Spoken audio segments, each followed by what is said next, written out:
Hai semuanya, Assalamualaikum warahmatullahi wabarakatuh. Di sini saya akan membahas tentang triangulasi pada penelitian kualitatif. Adapun pengertian triangulasi dalam penelitian kualitatif yaitu penelitian kualitatif merujuk pada penggunaan beberapa metode, sumber data, teori, atau peneliti untuk memastikan validitas dalam interpretasi hasil. Triangulasi membantu mengurangi bias dan meningkatkan kepercayaan terhadap kesimpulan yang ditarik dari data kualitatif. Metode ini menawarkan interpretasi hasil yang lebih kokoh melalui konfirmasi dan perbandingan perspektif yang berbeda.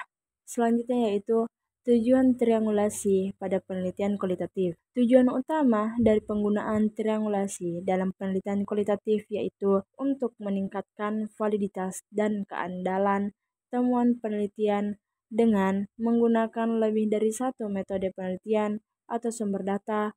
Peneliti dapat membandingkan temuan dari berbagai perspektif dan memastikan konsistensi dan kesesuaian hasil penelitian. Selain itu, triangulasi juga dapat membantu penelitian menguji hipotesis atau teori yang ada dan menjelaskan fenomena yang kompleks dengan lebih baik. Adapun jenis-jenis triangulasi yang dapat dilakukan yaitu yang pertama, triangulasi sumber. Triangulasi sumber membandingkan data dari berbagai sumber seperti observasi, wawancara, dan dokumentasi. Triangulasi sumber data juga kerap digunakan untuk mengecek validitas data dari berbagai sumber, mulai dari sumber data yang didapat secara langsung seperti wawancara dan observasi, hingga yang didapat secara tidak langsung seperti dokumen dan lainnya. Perbedaan sumber data juga bisa dilihat dari responden yang berpartisipasi dalam penelitian kita. Yang kedua yaitu triangulasi peneliti. Triangulasi peneliti menggunakan lebih dari seorang dalam pengumpulan data atau teknik analisis data. Triangulasi ini dapat memperkaya wawasan pengetahuan karena kita dari perspektif yang berbeda. Yang ketiga yaitu triangulasi metode. Triangulasi metode menggunakan beragam metode analisis yang saling memperkuat dalam memahami data kualitatif. Triangulasi ini mengacu pada proses meminta dua atau lebih penelitian mempelajari topik yang sama dan membandingkan temuan mereka atau membandingkan data dengan metode yang berbeda. Yang keempat yaitu triangulasi teori. Triangulasi teori mengonfirmasi temuan data yang lebih dari satu kerangka teoretis yang relevan. Triangulasi dengan teori mengacu pada penglihatan data melalui lebih dari satu lensa teoritis untuk memungkinkan interpretasi yang muncul secara berbeda. Selanjutnya yaitu keuntungan menggunakan triangulasi dalam penelitian kualitatif. Yang pertama, validitas tinggi. Triangulasi meningkatkan validitas hasil penelitian dengan konfirmasi dari berbagai sumber dan metode. Yang kedua, reliabilitas hasil. Memastikan keandalan hasil penelitian melalui analisis menyeluruh dari perspektif yang berbeda. Yang ketiga, informasi komprehensif. Memberikan gambaran yang lebih komprehensif terhadap fenomena yang diteliti. Adapun langkah-langkah implementasi triangulasi. 1. Prioritaskan data yang relevan. Prioritaskan data yang relevan yang dimaksud prioritaskan data yang paling relevan dengan tujuan triangulasi karena data yang dihasilkan saat pengumpulan data pasti jumlahnya sangat banyak. 2. Temukan pola dalam data. Temukan pola di dalam data yang telah dikumpulkan. Contohnya, identifikasi pola-pola yang muncul dari data wawancara atau observasi. 3. Buat hipotesis dari data yang dianalisis. Misalnya, buat hipotesis terkait dengan temuan yang muncul dari data penelitian. 4.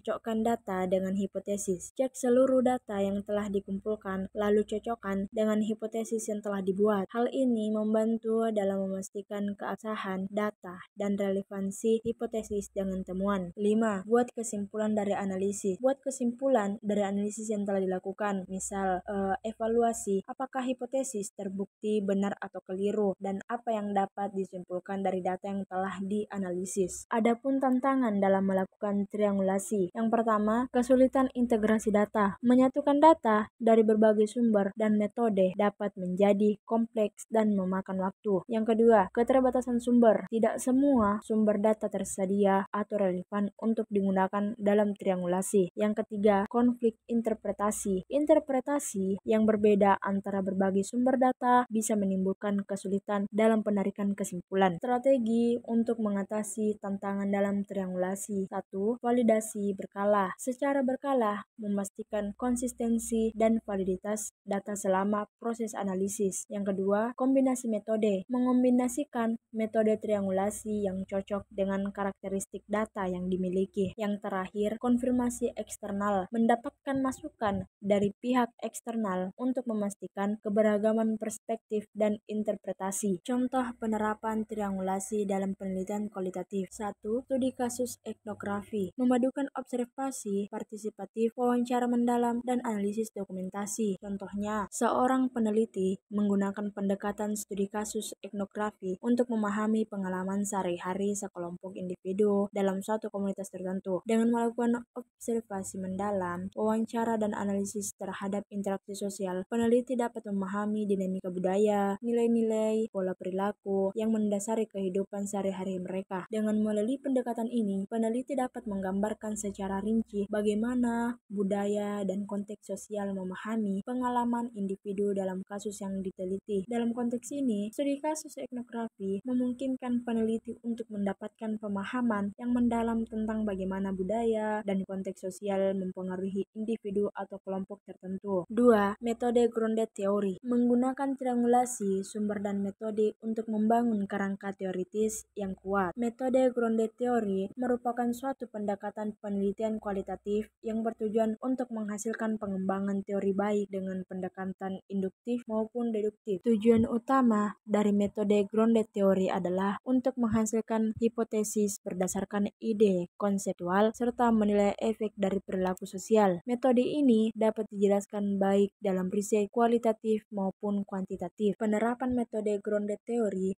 pertama kali diperkenalkan oleh Barney Glaser dan Anselm Trausus pada tahun 1967. Metode ini dianggap sebagai metode ilmiah karena prosedur kerjanya yang dirancang secara cermat sehingga memenuhi kriteria metode ilmiah. Yang terakhir, penelitian fenomenologi memadukan wawancara struktural, observasi, dan analisis makna untuk mendalami fenomena manusia. Fenomenologi merupakan salah satu metodologi penelitian kualitatif yang bertujuan untuk mendalami fenomena berdasarkan pengalaman seseorang terhadap suatu permasalahan. Metode ini berfokus pada memahami pengalaman hidup individu dan bagaimana individu merasakan serta memberikan makna terhadap fenomena yang mereka alami. Dalam penelitian fenomenologi, peneliti melakukan wawancara mendalam, observasi, dan diskusi bersama subjek penelitiannya guna mendapatkan pemahaman yang detail tentang pengalaman subjek. Metode ini memungkinkan peneliti untuk mempelajari kesamaan dalam perilaku sekelompok orang dan menggambarkan pengalaman hidup seseorang. Dalam penelitian kualitatif, metode fenomenologi menekankan pengguna bracketing atau empati untuk mengurangi bias dan prasangka. Metode ini berfokus pada penemuan makna pengalaman dan esensi pengalaman persitipan sambil menghindari teotologi dan bias konfirmasi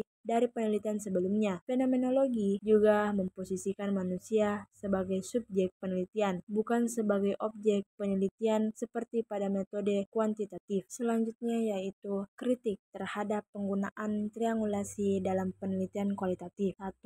Kemungkinan konflik data. Penggunaan berbagai sumber data dapat menimbulkan kesulitan dalam menyatukan temuan yang saling bertentangan. 2. Biaya dan waktu. Proses triangulasi memerlukan investasi, waktu, dan sumber daya yang cukup besar. Ketiga, keterbatasan integrasi. Tidak semua metode dan sumber data dapat diintegrasikan dengan lancar dalam suatu penelitian. Adapun kesimpulan dari materi tersebut yaitu triangulasi merupakan pendekatan yang umum digunakan dalam penelitian kualitatif untuk memverifikasi dan meningkatkan validitas temuan penelitian serta mengurangi bias peneliti. Triangulasi melibatkan penggunaan lebih dari satu metode penelitian atau sumber data. Terdapat 4 jenis triangulasi yang dapat digunakan dalam penelitian kualitatif. Yang pertama, triangulasi sumber data. Yang kedua, triangulasi peneliti. Yang ketiga, triangulasi metode. Dan yang terakhir, triangulasi teori. Implementasi triangulasi dalam penelitian kualitatif melibatkan langkah-langkah seperti memprioritaskan data yang relevan, menemukan menemukan pola dalam data, membuat hipotesis dari data yang dianalisis, memeriksa dan mencocokkan data dengan hipotesis, dan membuat kesimpulan dari analisis yang dilakukan. Terima kasih.